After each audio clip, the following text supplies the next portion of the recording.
veteran who served 8 years in the 82nd Airborne as an intel analyst for the 7th Special Forces Group. Dan was an outstanding soldier, achieving the rank of sergeant in under 2 years, 22 months, being named the 7th Special Forces Group Soldier of the Year in 2009, and being awarded the Meritorious Service Medal in 2010. Dan deployed to Kandahar, Afghanistan twice for a total of approximately 26 months, and returned the second time with PTSD. PTSD led to addiction.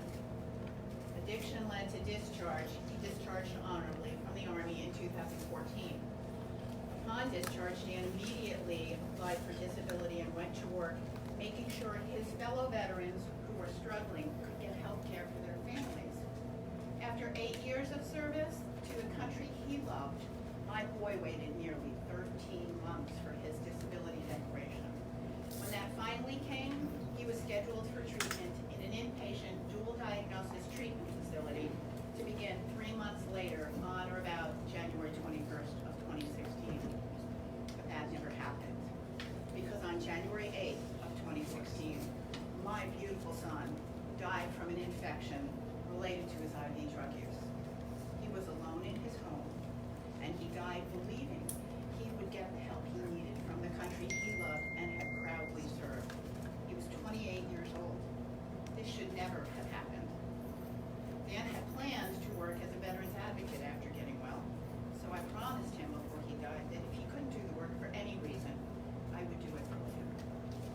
I got started slowly, but by June of 2017, I was traveling to DC 2 weeks out of every month from my home in New York to advocate for veterans, their families, and for all of those fighting battles with mental health issues and addiction. In my work, I have spent a great deal of time watching our elected officials and the way they handle the issues of struggling veterans. I have never been more impressed with anybody than I have been with Beto. Beto is deeply committed to the care of veterans. In Congress, he held quarterly town halls with vets to discuss the challenges facing their communities. He worked to cut wait times at the El Paso VA, and he worked tirelessly to confront the epidemic of veteran suicide. He truly understands the mental health struggles and challenges that so many veterans face, and introduced legislation to ensure that every veteran has access to the care they need, particularly mental health services.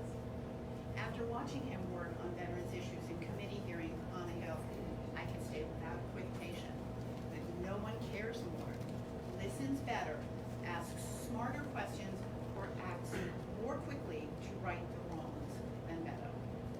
Based on my experience with Beto's work, my belief in his qualifications does not end with veterans. The thought and compassion he puts into his veterans work is also shown in his perspective on immigration, healthcare, gun safety, and so much more. I'm so very pleased and honored to introduce you to Congressman Beto.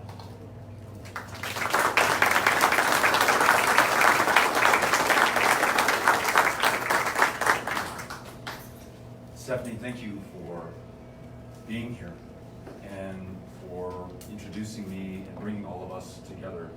To each of you, for your service in uniform to this country and your service out of uniform to this country right now at this moment, to make sure that every single one of us and that America together fulfills our end of the obligation to anyone who has ever served, any family who has ever served.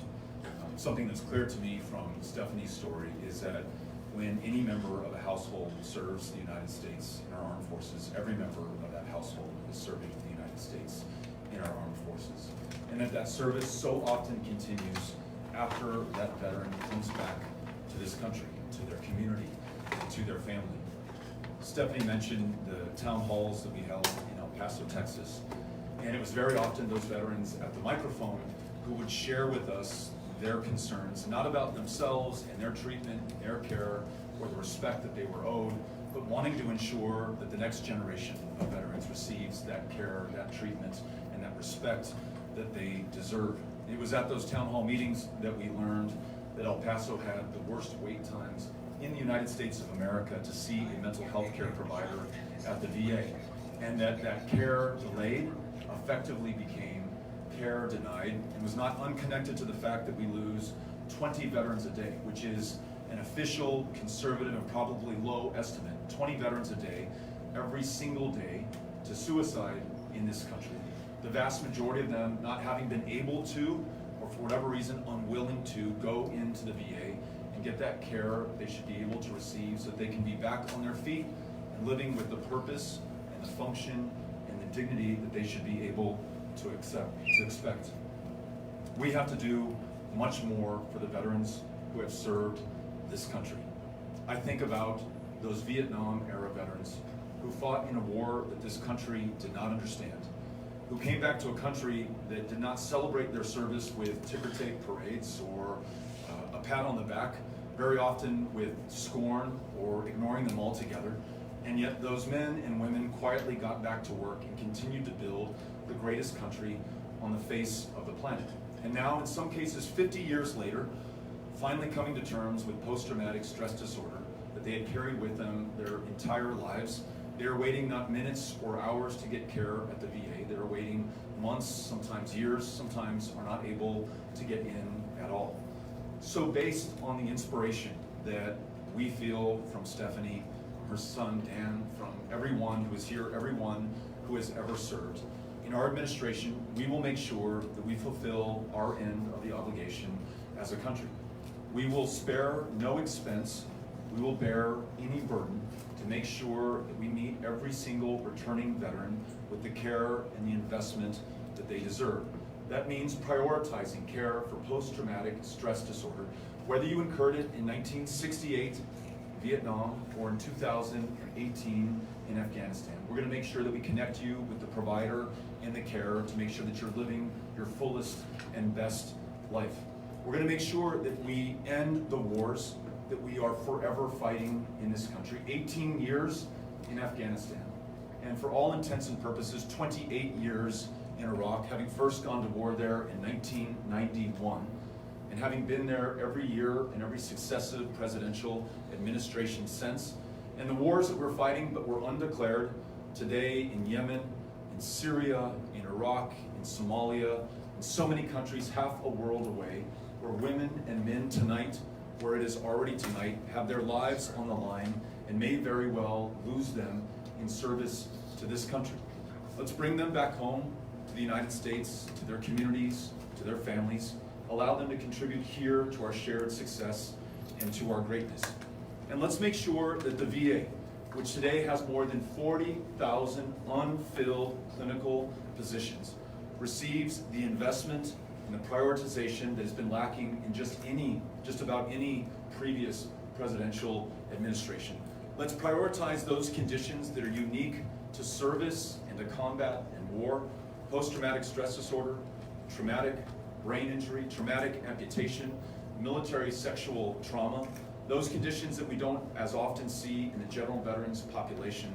Let's hire those doctors, those providers, those specialists who will connect those veterans to the care that they need and that they deserve.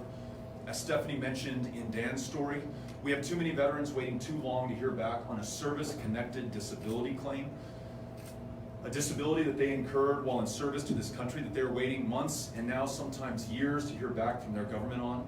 We'll make sure that not just in first-time service-connected disability claims, but in the appeals to those claims, that no veteran is waiting more than 100 days to hear back from their government, to make sure that they have the resources they need to function at their highest and best levels. We will make sure that the VA is serving every single veteran, and we will make sure that in the transition from active duty service to civilian life, that no one falls through the cracks. That it's not on you 7 or 10 years later to come forward and register with the VA. That before you separate from service, we've already connected you with the VA in the community in which you will live to make sure that you get the care that you need. And we will hold those providers and those legislators and those managers at the VAs around the country accountable for the service and the delivery of care that they need to provide. And lastly, again, using Stephanie's and Dan's story as an inspiration, the VA will be a center of excellence when it comes to the treatment of substance abuse, of mental health care disorders, especially those incurred in service to this country, and making sure that we free those former service members from any need to use opioids by having a full regimen of care, including bringing forward things that have been illegal in terms of treatment in this country for far too long. Medicinal cannabis is an example, and I cannot tell you how many times I've heard a doctor at the VA saying that she would much rather be able to prescribe that than an opioid, but today is precluded by law from being able to do that. So I'll close by saying this. The way that I was able to deliver in Congress, though I was in the minority for veterans, was by listening to veterans, working with Democrats and Republicans alike to make sure that we expanded care and access and the delivery of services for those who stood up and put their lives on the line for this country. In that same way, I'm looking forward to listening to you today to make sure that we improve the plan that we presented before you, and that you have every ability to hold me accountable as your president for delivering on this plan and making sure that we deliver for every veteran who has served this country. Thank you for being here today, and looking forward to the conversation. If you would be willing, I'm going to ask to my right, Jerry Green, to introduce himself, and then we'll go around the table and allow the conversation to begin. Jerry, thanks for helping to organize today. Absolutely. Thank you for being here. Absolutely. My name is Jerry Green. I am retired from the U.S. Army. I work for Vets, which is a progressive veterans organization. I'm also a long-term substitute teacher for middle school kids and high schoolers. So you can imagine. And I'm just happy to be here today. Happy that Beto's here. I have not heard other candidates speak about their policy as far as veterans is concerned. And no doubt they have a policy. But when someone called me and asked if I could help kind of put this thing together, what I found that was very unique was that they didn't ask me, do you have a hangar somewhere that we can use or a big gymnasium where you can go? They talked about a small venue like this where the candidate can sit down and talk to people and hear their stories and look them, and they can look him in the eye. And that's rare. That's rare. So I was more than happy to help provide as much assistance as I could. Thank you. I'm sorry, could I ask you guys to use the mic? That might make it a little bit easier. My name is Ronald Gironda. I am a clinical psychologist by training. I'm here as a private citizen, and in full interest of full disclosure, I am not a veteran. I'm the son of a veteran, and I've dedicated my career to serving veterans. I very much believe in what I do. And what I do is I am the assistant chief of mental health at the VA, JJ and I'm the lead psychologist. And I am very heartened to hear Mr. O'Rourke's comments regarding strengthening the VA mission, and I'm very interested in participating in this conversation. Thank you. My name is Angel Fuentes. Moved from Puerto Rico back here to the States, and I'm a U.S. Army combat veteran, combat engineer, serving for 6 years, suffering from PTSD, getting better. Treatment here is completely different than in Puerto Rico. Helping all the friends of veterans with the same condition, TBI, PTSD, other that can help each other, because when we in combat, we got you 6, so you got my 6 too. So we help each other. So if I know something that I can help the other veterans, I'll let you know, hey, call this number, they're gonna help you. So I'm being help other people, they're trying to kill themselves because it's no solution in life for those guys. But on my case, I help a lot of people in my country, and now I'm gonna do the same thing here for all the people that I really met. Thank you. Thank you. Testing. How's everybody? Sorry I was late. I just drove about 200 miles from Palm Beach County. My name is Carlton Cartwright, and I wear several hats. I'm an adjunct professor at Palm Beach State College. I'm also a security officer there. Been to the college for 4 years. Just finished a master's degree in criminal justice June last year. And they actually, as soon as I got done, I had spoken to the director of public safety, and he put me to work right away teaching. But I started another master's program in social work, but I've just dropped out of school. And I told the the dean. I'm not going to be available in the fall because I've been charged with organizing a task force, so to speak, to go to the Panhandle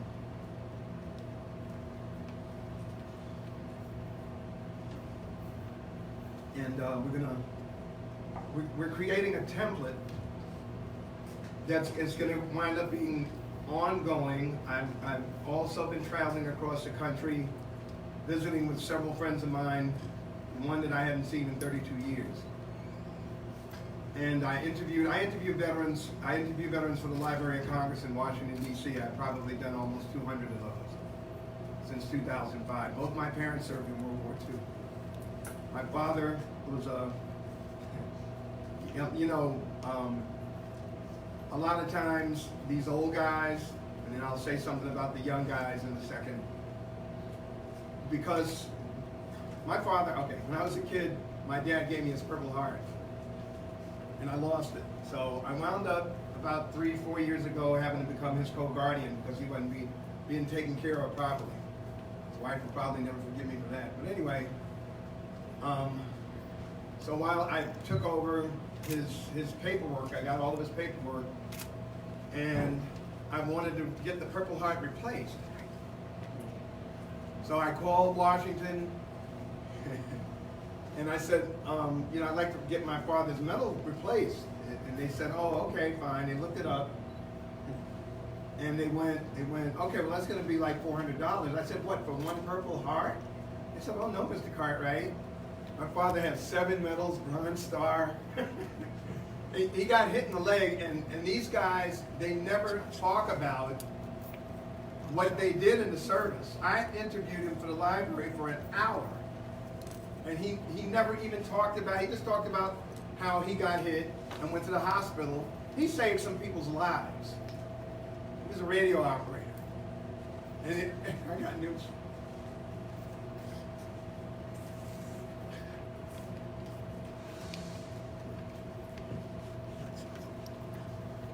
My father was my hero. He saved my life 3 times. The best man, the best thing that ever happened to me in my life. Speaking of which, I'm in the process, as children, when you have great parents, me personally, you wonder if you will ever live up to what they gave you or what they did for you. Well, by the grace of God, I'm being handed this job on a silver platter. I've been on the phone. I got a young man. I've been to Orlando. We call it's a Democratic convention, Legacy Blue. And anyway, one of the guys I got started on the camera crew, his name is Ian Five. He's a film student. And by the way, I'm a photographer for 40 years in the United States Air Force. I served from 1978 to 1984, including that includes my two years reserve duty. I was out in California for a year and a half, getting a headache, living on a missile base with earthquakes. That was nerve-wracking. And then I spent 2.5 years in Germany, and that's where I learned photography. Now I'm a cinematographer.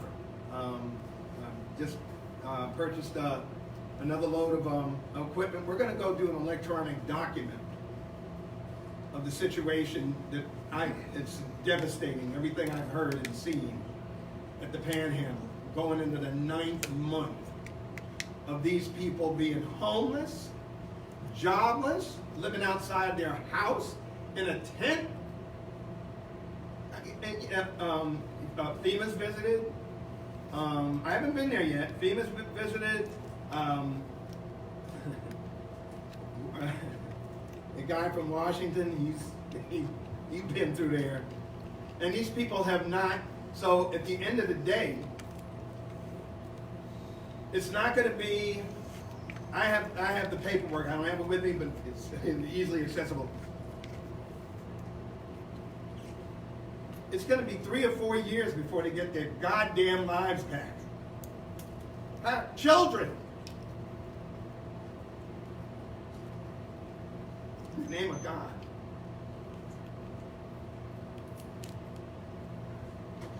I don't get it, man. Mr. Cartwright, Yes, sir. that's why you're here. I'm inviting you. I'm inviting you. We're going this weekend. I'm also in touch with Andrew Gillum's office, begging after him. I love the guy. I love him. I've met him. I've embraced him. I shot video of him last year when he was running for office. Okay, so I came. This is why I made this trip. Jerry and I have been. We've become great friends in the last couple of years, just on the telephone and on Facebook. Okay, so I got a ton of stories for you, and I know I can't take up everybody's time, but I wanted to make sure I made my impact today. I'm grateful that you're here. That's why I'm here to listen to you, so Well, thank you. hopefully you give me the time of day when this is over. Yes, sir. And we'll do the logistics on it, because it's all happening, it's all coming together. I'm taking at least 10 veterans from around the state, and some other guys are gonna, boys and girls. We already started on the script for the document. That's about the young man in school. We was on the phone. It was a lady by the name of Patricia Bird. She just sent me some footage. I don't even want to look at it right now. For 2 hours, talking about the whole, everything that is going on there. So please, we're going, but leadership. We need not me. I'm gonna make it happen. But we need leadership. People like yourself who are trying to get that leadership role, like the biggest, most powerful job in the world. We need for you to be there if you can get that done. And this is going to be the first one. I'm already making this a national program so that veterans will mobilize anytime in the future from now on. We're going right into hurricane season and the Texas hurricane. And you being here, this is just too timely. So for me, if you follow what I'm saying, it's in conjunction with this region of the world and the Gulf, your state included. So, and we need your help. Thank you. Thank you very much. Mr. Cartwright. Yes, sir. Appreciate it.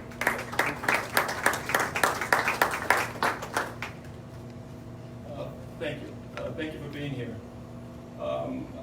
Just to piggyback on that real quick, I just met Angel from Puerto Rico. I'm sorry, my name is Darrell Stevenson, Sr. I'm from Pasco County. Angel was just telling me he's only been here a few months from Puerto Rico, and he was telling me how bad Puerto Rico still is. So we can't forget about our brothers and sisters in Puerto Rico. I'm a Gulf War vet, and just a quick story. In 2001, I believe it was, I was in a study with 480-something troops across the United States to cure the Gulf War illness that we have. Months after that, I filed for a compensation claim through the VA. They said there's nothing wrong with you. Meanwhile, I'm in their study where they said they're going to fix me, they're going to cure me for what's wrong. So I'm on my third appeal right now as we speak. My concern is for Gulf War veterans and other veterans across the country who are literally dying as they're going through the process, filing a claim with the VA. For some reason, we're the stepchildren of the Gulf War veterans. We don't get the recognition. I don't know why we're pushed back on the back burner, and that is a major concern of mine with Gulf War veterans.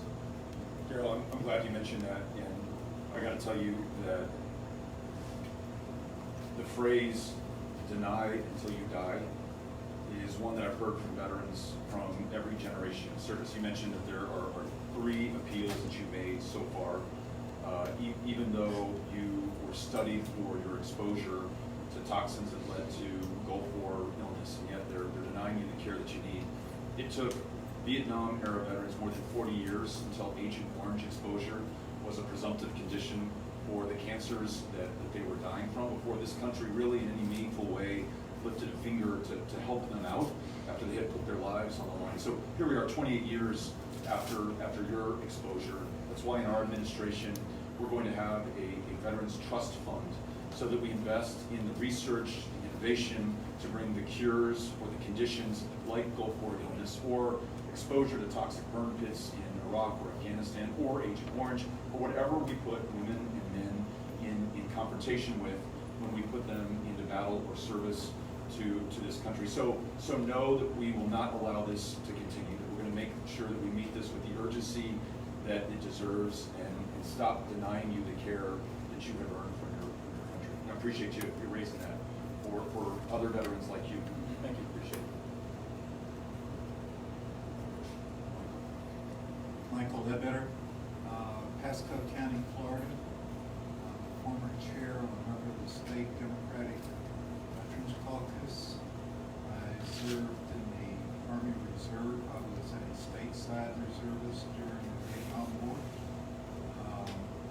Got my Seaman's license from the U.S. Army. And I'm here this morning because tackling the problems of VA supposedly has been an issue for the congressional delegations across the country, for administrations, and for different presidents along the way. And they keep talking about the same issues time after time. I think that there needs to be a Franklin Roosevelt approach maybe to the VA, where you step outside of the VA and out of the structure, number one. You take a look and try to bring Congress, who as the number of veterans reduce over time, get less interested in funding problems, and to tie the VA budget to the military budget. If we're going to ramp up for a war, we need to ramp up for the services. And the services are not going to go down immediately after the war when the military budget goes down. Those services need to actually grow. Because I'll move into privatization. Privatization may work well for a year or two or three, and then you have the companies buying each other out, and all of a sudden you end up without any competition that is so vaunted by the opposition. There is no competition at some point, and then it becomes a matter of dollars. Privatizing, socializing the cost, privatizing profits. Third, blue water sailors have not been taken care of properly. There are close people in my family that my daughter's father-in-law, who was a blue water sailor. He handled planes coming back in that dumped Agent Orange over Vietnam. He didn't get compensated or that recognized, like Daryl was talking about. He didn't get recognized for that problem until recently. Wait till they die, and then we don't have a problem. So I'm back to my Franklin Roosevelt thing. As past chairman of the Pasco Democratic Party, and as I bring you felicitations. Thank you. Thank you for being here. And I mentioned that we waited too long to recognize exposure to Agent Orange as a presumptive condition for Vietnam veterans. You point out that was for those who set foot in Vietnam, those who served in the waters off of Vietnam, or were the mechanics on planes and equipment that came back from Vietnam, all of whom were exposed to Agent Orange, should also be included in this presumptive category so that they get the care and treatment that they deserve. And then your concern about privatization is shared by me. Listening to Ronald right now, talking about treating and caring for veterans at the VA. If we send veterans out into private care, those providers will not know the signs of suicidal ideation, will not have had the experience treating veterans who come back with PTSD or TBI or military sexual trauma. You want those VAs to be centers of excellence for care for those who have, unlike the general population in this country, experienced something so different, and in some cases so damaging. So investing in the VA and not diminishing it by pushing care out into the private sector is incredibly important. So thank you for raising that. Beverly. My name is Beverly Ledbetter, and this fall I will start my 45th year as a veteran school teacher.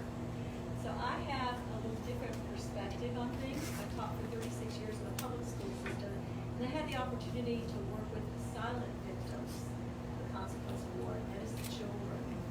I've seen a lot of children who've gone through the stress. And a young man came in one day who was black and blue. His dad was asleep, woke him up. His dad was having a flashback. Please don't tell anybody that my dad hit me, he didn't mean it. So I see the stress that children have gone through when their parents were deployed. And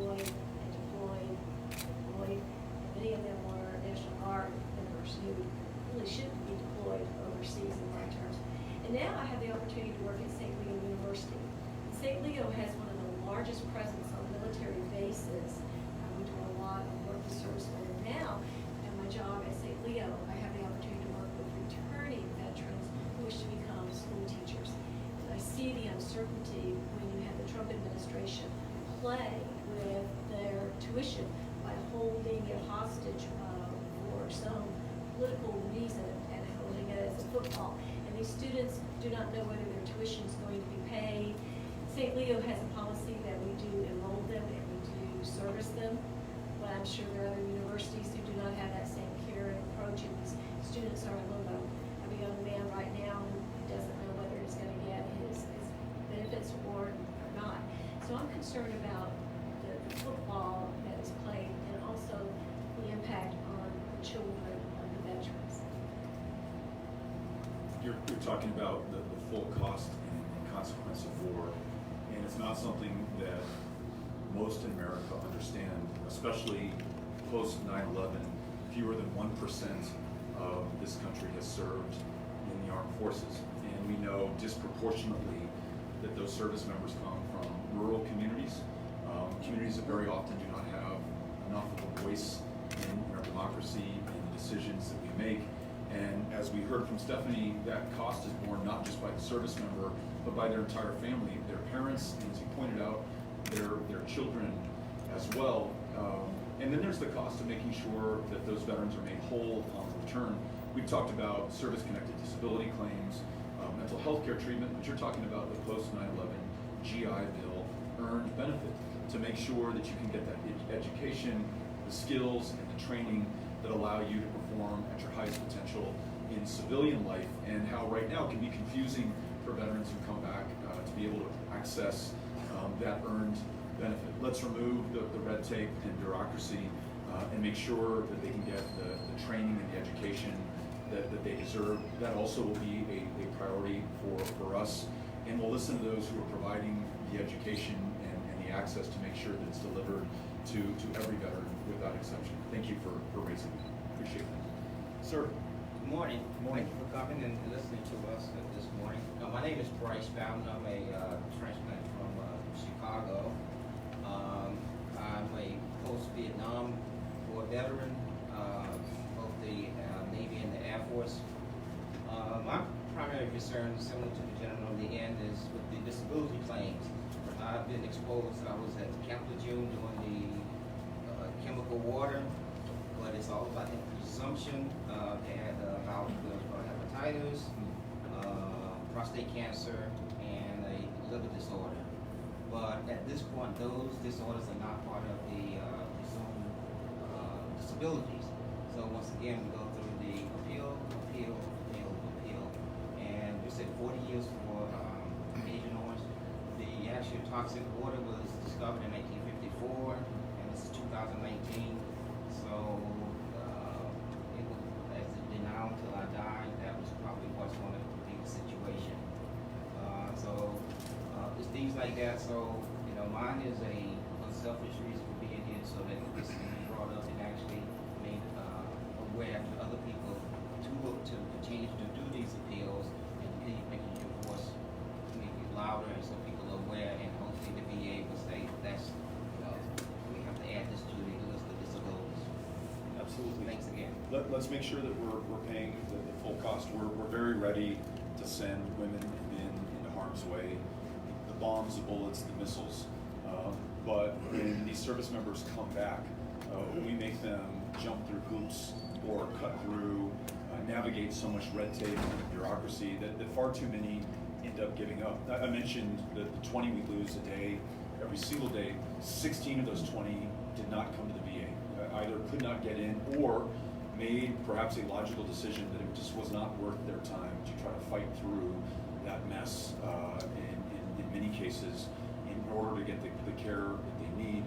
And on disability claims and appeals, my feeling is if we trusted you to carry a weapon, to put your life on the line, to perhaps lose your life, to take the lives of others in the name of this country, we should trust you when you said that you were exposed to a toxin that has made you sick. Let's err on the side of the veterans. If there is any fraud, let's root that out, of course, but in the vast majority of cases, we have every reason to believe that veteran and rush them the care that they need. You mentioned Camp Lejeune, and you mentioned the year 1954, and here we are in 2019. I'm confident that our fellow Americans in the wealthiest, the most powerful country on the face of the planet would pay what it costs to make sure that we're there for those who were exposed to these toxins. So you've got my commitment on that, and you also have my attention and my focus by raising that specific issue. So thank you. Really appreciate that. Yeah. Good afternoon. My name is Joshua Linney. I'm with Veterans for Cannabis. Full disclosure, I'm an advocate at the state, local, and federal levels to get veterans access to safer, more effective healthcare. I'm a Manatee County resident, born and raised, homegrown, locally educated. I graduated from Manatee. I went to UCF, go Knights, and I'm a former candidate for local office. I could spend all day. Jerry Green and I have talked on the phone. I haven't had the pleasure of talking to Don yet, but my stepfather was a Korean War veteran. My uncle was a Vietnam veteran who did 3 tours as a tunnel rat. I've seen the spoils of war. I've seen the impact of war generationally, year after year. That goes on. I myself am a Gulf War veteran. I served in Operation Digital Warrior. I don't consider myself a combat veteran despite my DD-214 because I didn't see hostile combat. For me, the difficult part is that I came back in '96 and separated, and until 6 years ago, lived on 10% disability with the VA, trying to fight to justify why I needed my Persian Gulf War illness to be connected as a service-related illness, why the neuropathy from the TBI was actually not a head injury that happened later, which I'm still not service-connected for. So I actually came back and started using cannabis in college and was almost threatened to lose my GI Bill. So I quit it and ended up doing a 20-year dependence fighting opiates and Xanax because I was forced onto the prescriptions that my VA doctor provided me, or I was going to lose the disability because I wasn't really disabled, or I must not have PTSD, or if I didn't hurt, why was I not taking the meds?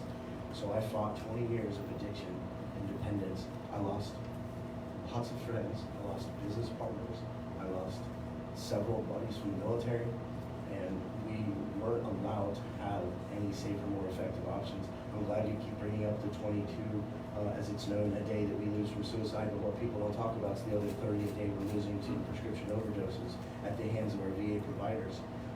A statistic that's often left out is that we lose more service members and veterans every day stateside to suicide and overdose than we lose to combat overseas every single day, and it's never addressed. Yeah. So until veterans and patients all over the country have access to safer, more effective, non-lethal treatment options to deal with and manage their symptoms, I don't know how our government can justify a $220 billion with a B dollar VA budget coming up in the new 2020. 88% of that is healthcare. I want you to resonate that for a second. Our VA covers GI bills, housing, benefits, disability, healthcare. It is 88% of the total money paid out, and almost 70% of that is prescription medication. Those are profits that are coming from prescriptions, every single one of which the VA has a lethal dose. There's not a prescription the VA can give you that doesn't have a warning about how much of it will kill you. We have treatment options available in our state levels now that have no lethal doses in the last 2,000 years. And why those treatment options aren't safe enough for veterans who put their life on the line to defend their country to come back and die at the hands of VA providers with pills who continue to be allowed to prescribe is, to me, a question that I need someone like you to answer. Yeah. You made the case so well. We were having a veterans town hall, one of those that Stephanie mentioned, I held regularly as a member of Congress. And I remember a veteran coming forward to the microphone, said that he'd served come back to this country was prescribed an opioid at the VA. The VA generally realized that they had a problem with overprescription. They realized in particular in his case that they had a problem and cut him off. But they cut him off without any alternative treatment or care. And at the microphone in front of 200 people in public, he said, I am buying heroin on the street right now because it is the only way that I can care for and treat myself. That guy is not a criminal justice problem. He is a public health priority. He's a veteran who needs our care and our treatment. And again, the excellent case that you just made, the case I've heard from doctors, psychiatrists and psychologists at the VA, they want to be able to prescribe medicinal cannabis in certain instances as an alternative to an opioid, which they know there's a good likelihood that veteran will become addicted to, which may ultimately end in that veteran's death. So this is a life or death issue at the VA, and I'm grateful to you and others who've been on the front lines of advocacy to make sure that this country takes this issue seriously and that we begin to change our laws to reflect that. And now that more than half the country has decided that we'll either decriminalize, medicinalize, or legalize marijuana, I think it's important that at the federal level, from the administration and as president will make this a priority, we end the prohibition on marijuana and get care to people who otherwise would be denied it, save lives in the process. Thank you. And Thanks for access raising through this. the VA. And access through the VA. Yes, sir. Yeah. First of all, my name is Andrew Learned, and I just want to thank you for being here. I know you're going to be talking to a lot of people at the debates later this week, but being here and listening to the vets, I think, speaks louder than that ever possibly could. You know, I ran for Congress in 2018, and in a story very similar to the one that you just articulated, and tragically to Stephanie and Dan's, I think all of us as candidates who have met people along the way have heard the stories of people who were overprescribed and then turned to heroin, overdose, and tragically didn't make it. My story is a little bit different. I'm a vet myself. I did 4 years active duty, and I went to the reserves. I'm still actively in the reserves. I'm a lieutenant commander with Special Forces Command Central, which is based here in Tampa. I don't know if that makes me a vet or not a vet. I still have not been given clarification on that, so if we can figure that out, that'd be great. But my story is a little bit different. I ran because I was the lead planner for the war in Yemen for a group called 5th Marine Expeditionary Brigade that was based in Bahrain. And on Trump's 3rd day on the job, he ordered a mission against all the advice that we'd given, took the briefing in a Mar-a-Lago ballroom instead of in a classified setting, and then basically forgot because then he tweeted the Muslim ban the night before the team went into country. And tragically, Senior Chief Ryan Owens was killed. He was the USA SEAL on his 12th combat tour. You know, and I think it's, for all of that we talk about for care for veterans once we come back, I think one of the biggest burdens is on the president to use lethal force judiciously, because we could do a lot more good on the front end preventing a lot of these conflicts. And so what you were talking about, ending forever wars, I think is incredibly powerful and special. Also, as one of the younger vets here who, you know, thankfully, No Holes, One Piece hasn't had to interact too much with the VA healthcare system on a personal level. I think there's lots of other VA benefits that certainly need addressing. We've been paying for higher education for our veterans for a long time through the post 9/11 GI Bill, also home loans. But there's a remarkable underserving for veterans who want to use those benefits to go start businesses. Congress used to elect the Patriot Express small business loan, or the Small Business Administration would back up veterans to start small businesses, and it's something they let sunset years ago. And that's something that could create millions of jobs for our returning vets. We all have vets who are coming home and want to contribute to society, and all they need is the $5,000 it might take to buy a van and some tools to go install solar panels or go repair HVAC machines, that sort of stuff. And that's something where, as president and as leader on these issues, I think it's something we could bring back and help a lot of people do a lot of good. Yeah. Thank you again for listening. Thank you, Andrew. Thanks for everything that you just said. Thank you also for elevating the memory of Ryan Owens and reminding us that was his 12th combat tour, and that we ask so much of so few in this country right now. Literally on their backs, American foreign foreign policy at this moment, whether it's in Yemen or so many other parts of the world. So ending these wars, working more closely with our allies and our friends whom this president has turned his back on and estranged is critical, not just to securing our foreign policy aims, but making sure that we truly value the lives of our U.S. service members and only deploy them when it is the absolute last resort. On this idea of entrepreneurship,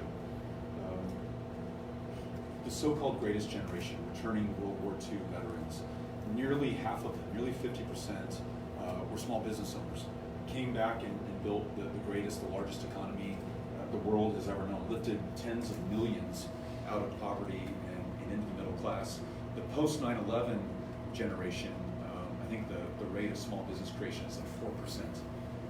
And it's not because they are any less than, it is because this government has not given them the opportunities to make those investments. So in our plan, we call for federal resources for small business loans, for that van, or the investment in capital equipment, or the ability to hire other veterans to make sure that you can provide that service, manufacture that product, start that farm or that ranch that's going to allow this economy to really succeed, and ensure that veterans are, just as they did in uniform, performing to their highest capacity in civilian life. And all it takes is a little bit of investment and help from the federal government, which is what we want to be able to do in our administration. So thank you for raising that point as well. Appreciate it.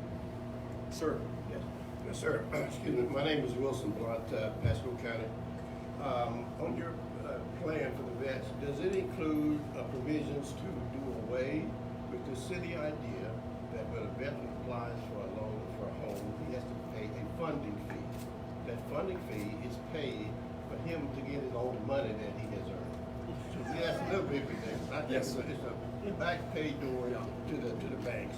But moving on, I'm retired, 29 years of service, and I don't have PTSD myself, but my brother was wounded in the Korean War, and I watched him over the years, and I did not know it, but he had PTSD at the time, serious PTSD. I did not know what it was. I just thought he had a drinking problem and all that, but it turns out it was serious PTSD. I had a first cousin who were best friends in high school. I went into the Air Force, went to Tuskegee, and he became a combat medic in Vietnam. 2 tours, wounded each tour.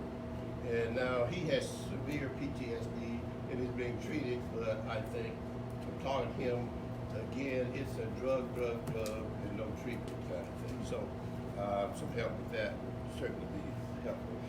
One other thing, I noticed that there have been several VA directors from the current administration. And it seems to me, from reading the New York Times, Wall Street Journal, that the VA is not being managed by either of them. They're being managed by a trio down at Mar-a-Lago. That's right. My suggestion to you, sir, would be that hire the best guy you can get for the job. Not me, of course. I'm not terribly interested. But I would suggest that you hire the best person, male or female, whatever gender they may be, and then give them the authority to run the VA. And then you should meet with them at least once a month, door to door, and find out what's going on, a briefing every day to say what this problem is, what you want him to do about it, and take a personal interest in everything that's going on over there. I think that would be a great help. And also understand that the 40,000 unfilled positions you mentioned in your talk, a lot of those are unfunded. It seems to me if you could raise the tax on the super rich by 0.1%, you should be able to fill all those positions. And if we want to fight a war and send our vets off to war, we ought to pay them. And I think you can't build bridges and roads without our current tax structure. I don't know what the answer is, but when the current tax structure can't support our VA and this kind of thing. So I'll see you in Miami, sir. Sounds good. And I think Secretary Blunt has a great ring to it. So this is why we have roundtable meetings like this one, and why I'm listening to you. You asked a very specific question. We don't address the funding fee. but I want to address it now that you've raised it, to make sure that housing is affordable to every veteran, especially when we have a crisis in veterans homelessness, something that was raised by Mr. Cartwright at the beginning of this meeting. So excellent idea. I also want to address the fact that Korea War veterans, Vietnam era veterans who have not been at the VA, in many cases don't want to start going to the VA, and a great alternative are these vet centers, some of which I've visited in Texas, where you don't have to register at the front desk at the VA clinic or hospital. You can sit around a table like this one in a group therapy where you don't have to register, put your name in, it's not on your record. You can talk through experiences that you've kept bottled up for the last 60 years if you're a Korea War era veteran, last 50, 45 years, last 28 years, regardless of your era of service, you're able to get help from your fellow veterans, facilitated by a mental health care professional. And I can't tell you how many veterans I've met who've come out of one of those vet centers and said, that saved my life. Just the ability to connect with somebody who experienced the same thing that I did. So we will make sure that is front and center as well. And then lastly, you mentioned the tax code.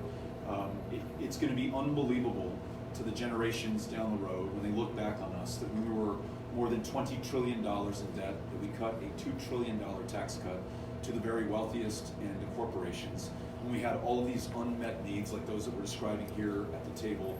So yes, let's make sure that we reform that tax code so that we make investments in people, in communities, in veterans to make sure that they're able to get the respect and care and service that they've earned and live to their full potential in this country. We will make those changes. Thank you. Appreciate it. Yeah, Sir. Good morning. Good My morning. name is John Makus Jr. I'm a Department Service Officer for the Disabled American Veterans at C.W. Young, VA. I'm also with the Department of Florida. I'm a Vietnam veteran from the Marine Corps, disabled American veteran as well, and I help to facilitate the paperwork that the people do to get their claims. So I know the hard sides of it. It is a complicated process.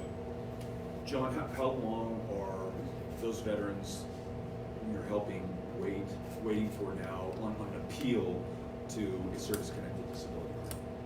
It depends really on the amount of paperwork that's there and the amount of documentation they have. It can vary. I've seen claims go through in a couple of days depending on the situation, and I've seen it take a considerable amount of time. There's really no rhyme or reason. You know, it's hard to put a finger on any specific point. What do you think about the idea of accelerating those appeals when they're filed with all of the service and medical information at once? So if the VSO officer and the veteran agree to put everything down, document that, submitted, then the VA agrees to accelerate treatment and response on that claim. In other words, creating kind of a fast lane for those who will fully file a claim at the outset. I think it would be a beneficial thing. You know, it's a convoluted system in some respects, and documentation is also a problem in a lot of respects as well. Some people just don't have the record. That's right. You know? And now I understand that the Department of Defense is going to start uploading everything directly to the VA, which should simplify things a lot. Or those records were lost in a fire in St. Louis, or we cannot find the information. It gets back to Bryce's point. I think the onus is on the government to trust the veteran after that veteran trusted his life to this government. And so let's err on the side of just believing that veteran if we cannot find that paperwork or documentation. Thank you for helping those veterans to file those claims and to get them a speedy response. I want to make sure that you guide us in our administration to make sure that the policy and the law follows those best practices that you have delivered for veterans. Thank you. Sir. My name is Frank Chicola. I'm a state service officer, past state commander for the Disabled American Veterans, and also for the Military Order of the Purple Heart.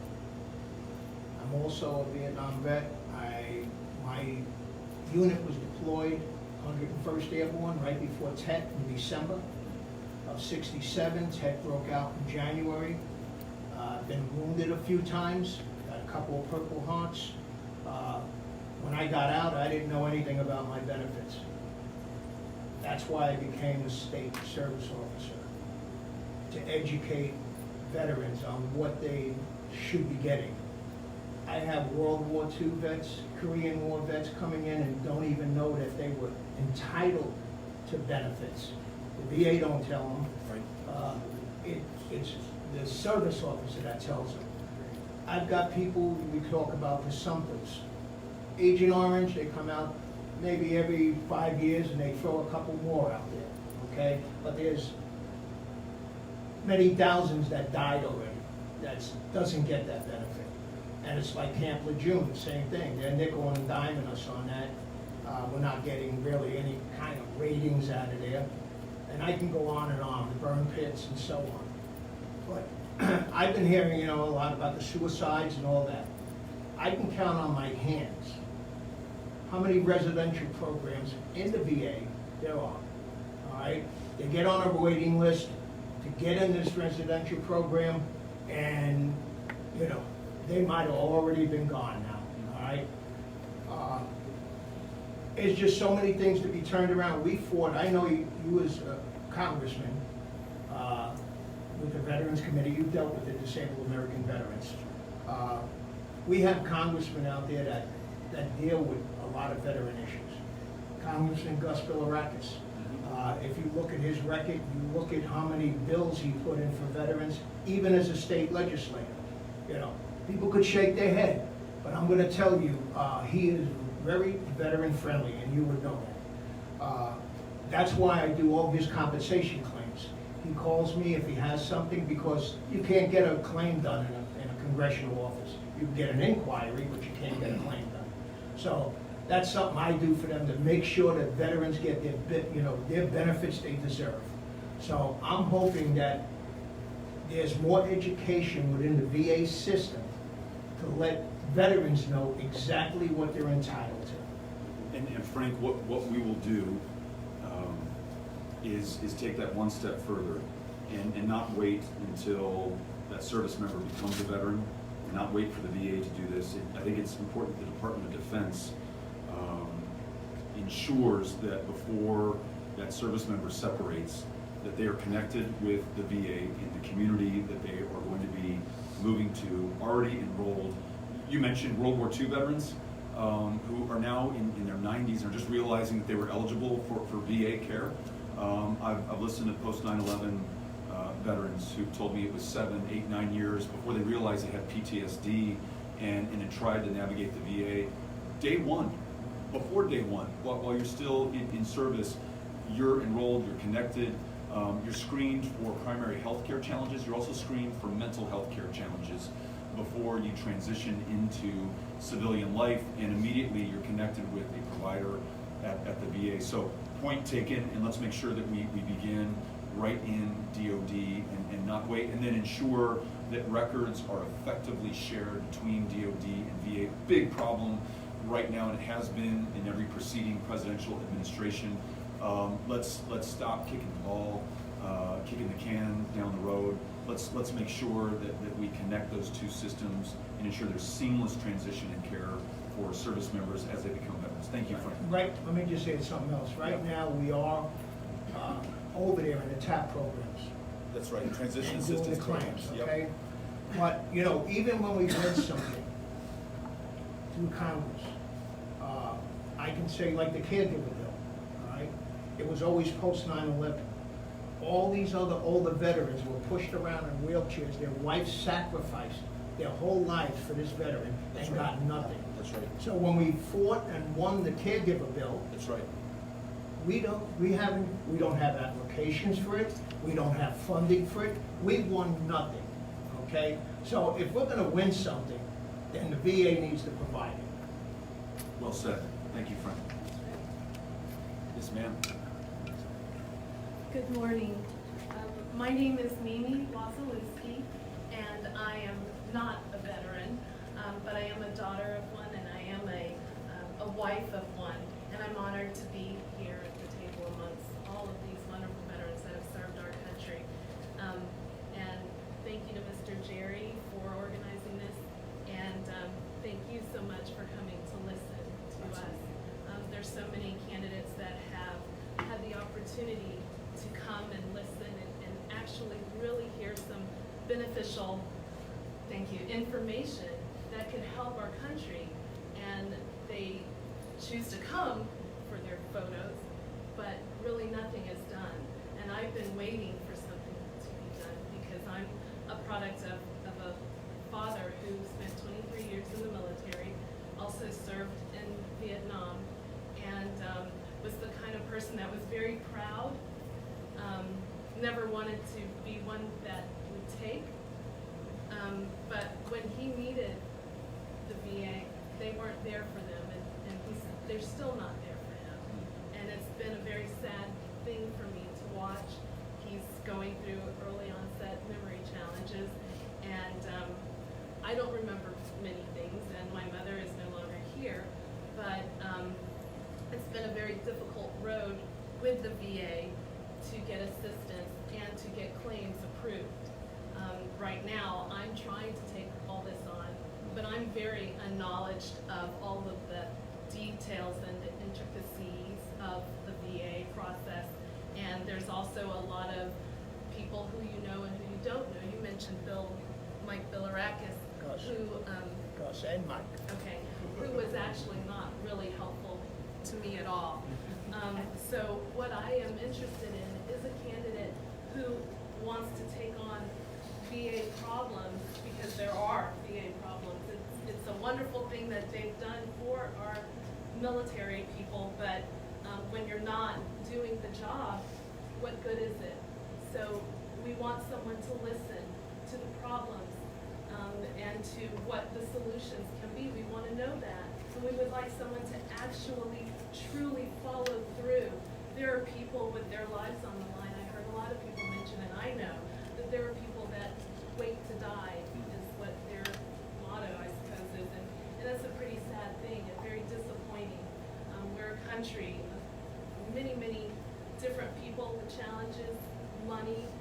We're not unfamiliar with wanting to run a budget or a deficit up to such a high degree, and we leave our veterans on the street. It just is sad to me. And my father also has tried to get claims, can't remember a lot of things, but trust the veteran. You certainly threw him out there. Trust that whenever he is having an issue, it probably is valid. I got a letter back that said that my father mentioned snow blindness, and it was kind of laughed at from the contracted doctor. I think that these doctors who they choose to be people that actually make a difference, a huge monetary difference in someone's life, needs to be, I don't know what the vetting process is, but they certainly have never served in the military, and they don't understand a military problem. And to feel like snow blindness is not an actual issue that could be a service-related issue is insulting to me. So maybe you need to serve before you make those kinds of medical decisions. I also have, as I mentioned, a husband who, in the military, he worked as an attorney as well, and when he came out, why is it that he could not get a job? Why is it that our country can leave people that are good people behind and not feel like they have a valid, they can bring something valid to our private sector, especially in a government job? And if you're offering that, it feels to me like it's a country club type of thing where you have to have a certain word you put in, or you know somebody, and then you can maybe get an interview. Why is it that we don't take care of our veterans who serve? And my husband served for over 22 years. Why can't you see that there's some validity to his service? Just because he has been out of practice because of the military, he served our country, and he could have been doing private practice and making certainly a lot more money, but when he comes out, where are you? I just need, I'm gonna speak for myself, to be able to trust our government, to be able to understand that you've got our back. You've spent all of our tax dollars, so much of our money, someone mentioned in the billions. Why aren't we making sure that our veterans are being taken care of on all levels? There are so many problems, from mental health to medical to jobs, and it's all very important. It all needs to be highlighted, and they need to take this seriously. And I'm tired of our government, our president, making a mockery of this very important department in our government. These are veterans. And how is it that you have people that aren't even licensed to do business for Veteran Affairs making decisions? And I'm just tired of the lengthy time. I'm tired of the denials that make no sense. I'm tired of someone saying that they're all for veterans, but really they show me no action. So I'm looking for someone, I'm looking for a candidate. I'm praying and hoping that that would be someone like yourself that will actually really follow through and take this matter and be serious with it and change whatever it is that we need change. Stick with it, whatever it is that works, and let's make sure that people in the future, my son who wants to join the military, make sure that he's protected in and after.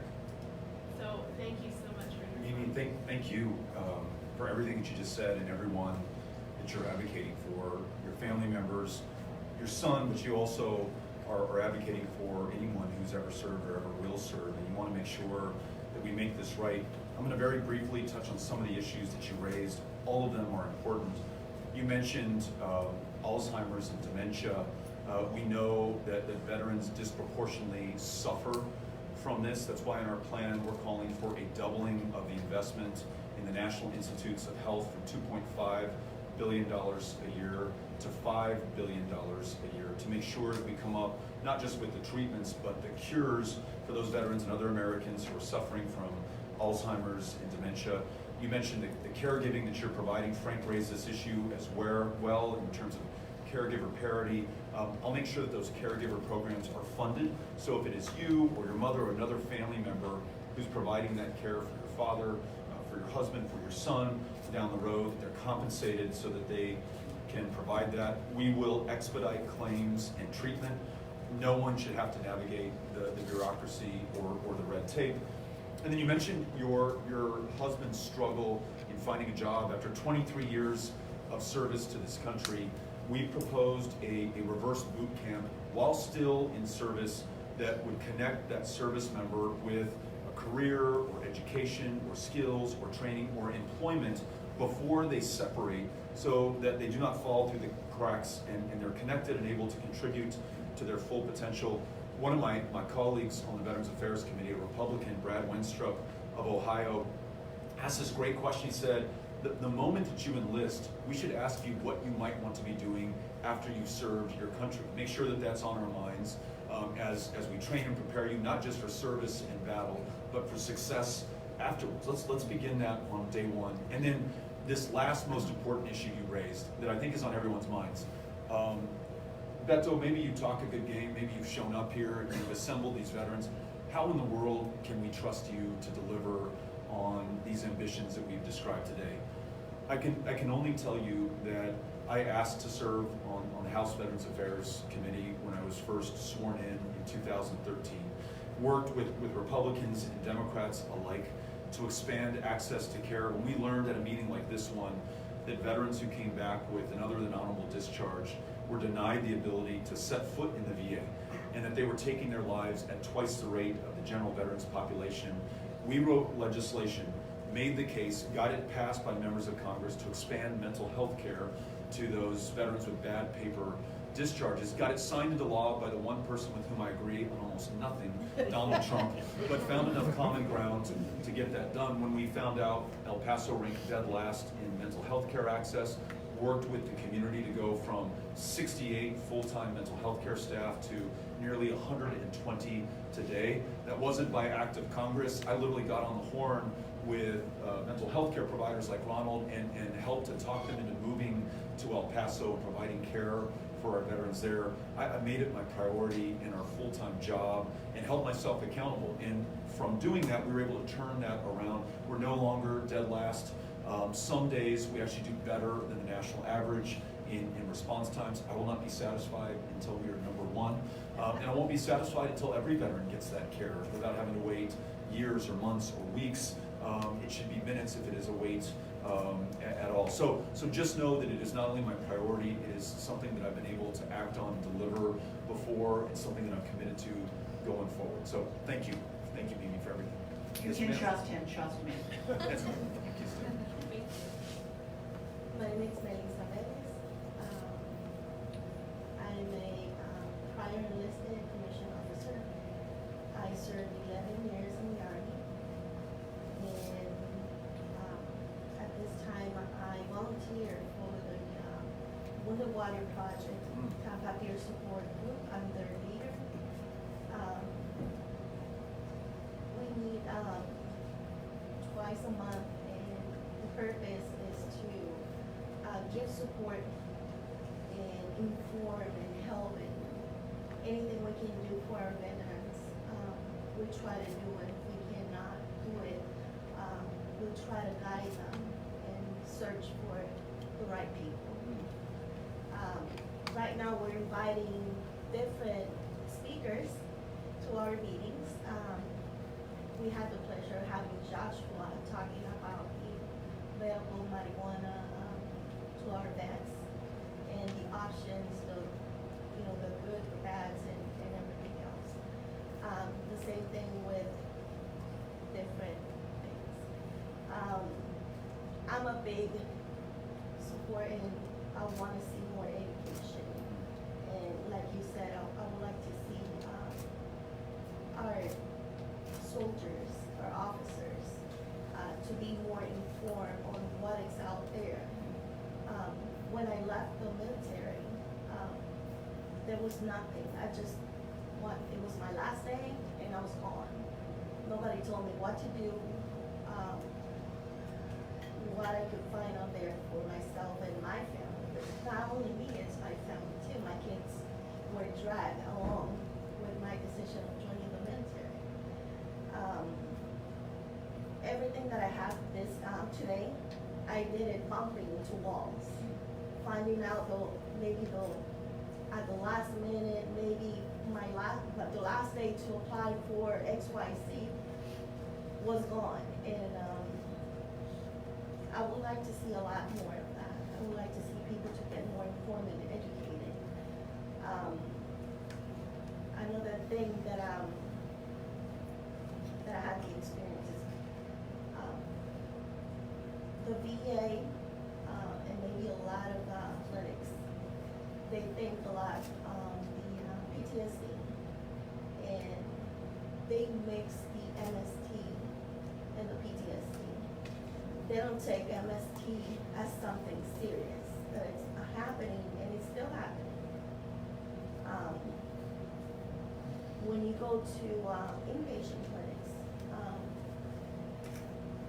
the treatment that they give you, it's directed to PTSD. They only touch minimum on the MST. That's another thing that should be looked into. Melissa, thank you for raising all of this. You mentioned the Wounded Warrior Project. Thinking about John as a VSO who's helping veterans to file their claims and receive their earned benefits. These veteran service organizations that help other veterans. The Wounded Warrior Project, Team Rubicon, which we saw in Houston, Texas after Hurricane Harvey. All these former service members, now veterans who were deploying to help their fellow Americans at a moment of need, was one of the most beautiful, one of the most powerful things I've ever seen. So grateful to you and everyone who participates in veteran service organizations and membership groups like these that help not just fellow veterans, but help fellow Americans at their time of need. You mentioned MST, military sexual trauma.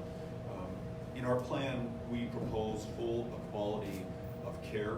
So women's health care for women veterans in this country, making sure that our clinics and our hospitals and our providers reflect the composition of the service members and returning veterans that we're seeing right now, a full range of women's health issues that are served, and especially treatment of military sexual trauma, which you're right is not something that we have prioritized under this or perhaps previous administrations, will be a priority for us to make sure that those who serve receive the care that they deserve. And grateful for you bringing that up. Thank you. Appreciate it. Yes, sir. Good morning, sir. My name is Ralph Dukes Jr. I'm a 13-year Navy vet, third generation. Grandfather fought in World War II, father and uncles fought in Vietnam. I wore the uniform proudly for 13 years, both active and reservist.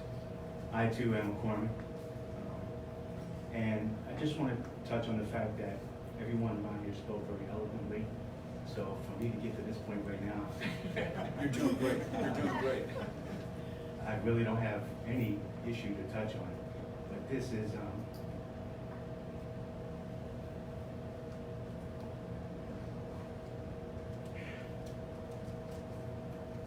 it's tough.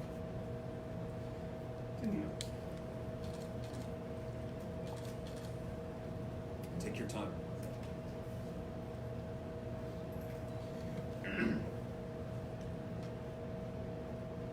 We put our lives on this country. We volunteer. And end up being disrespected. I'm sorry, I ain't no so happy like this. I am proud to be a vet for this country. And the services that are taken away from us so that we can live our lives to better ourselves in this country is a shame. We shouldn't have to pay for all this. I'm sorry.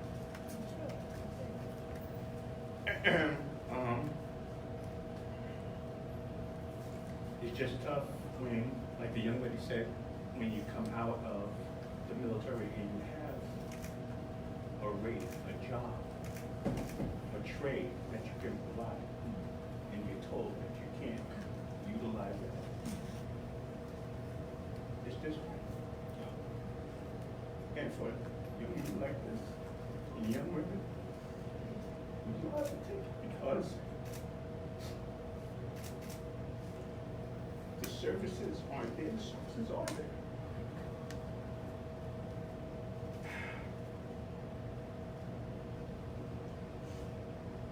I'm sorry. It just doesn't make any sense. And for you to come along and sit and listen to us, I admire that, I respect that. But like the young lady said, we want to see action. Words mean nothing without action behind it. So with that, all I have to say is thank you all for serving. And thank you for spending your time listening to us. And I hope it works.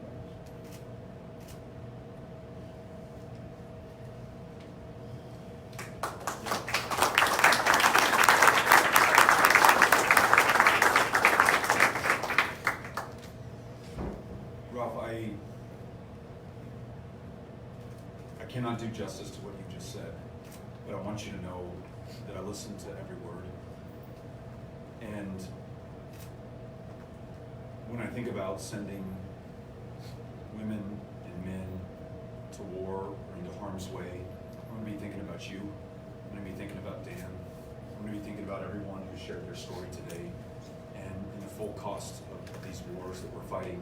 And the fact that we asked you to fight them, and then we made you fight again once you're back here in this country to get the care or the services or the respect that you have earned, that you're owed, that every single American wants to make sure that you receive. But it needs to be reflected in our president and in our administration, and not just in the rhetoric, but as you said, as Mimi said, others said, in the actions and the steps that we take, the priorities that we set.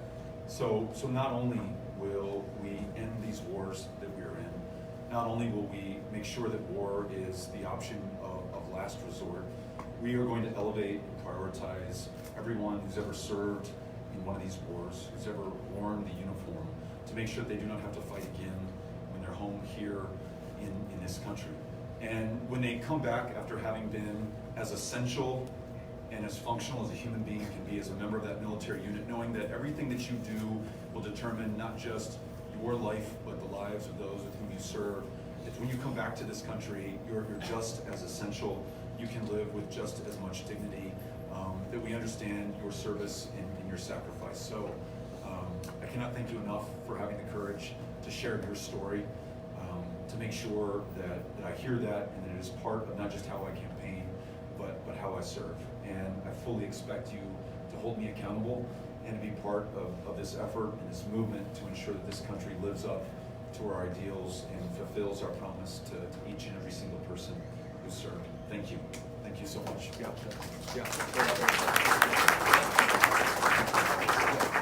I have just one question, and I think everybody here said it is, that our veterans are some of the most highly invested, highly trained assets this country's ever put their time and money into, and they're the most least protected, least utilized assets when they come back out. There's no programs for battle buddies to transition.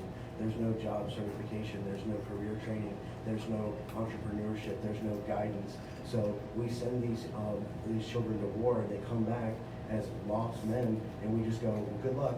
And I think, that's something we all touched on, but it wasn't really said, is how do we protect the assets that we spend so many millions of dollars and years investing in to be the highest, most functioning people that this country's ever produced, and then we come back and we're just like, take care. Yeah. You've driven through the roads of Afghanistan. You've survived that. You come back to this country and we put you through hoops to earn your commercial driver's license. Or your spouse is licensed to practice or perform a service in a given state where you were stationed. You're now going to be stationed somewhere else, and he or she now has to jump through all those hoops again, fight that bureaucracy just to be able to earn a living and live with some respect and dignity herself or himself.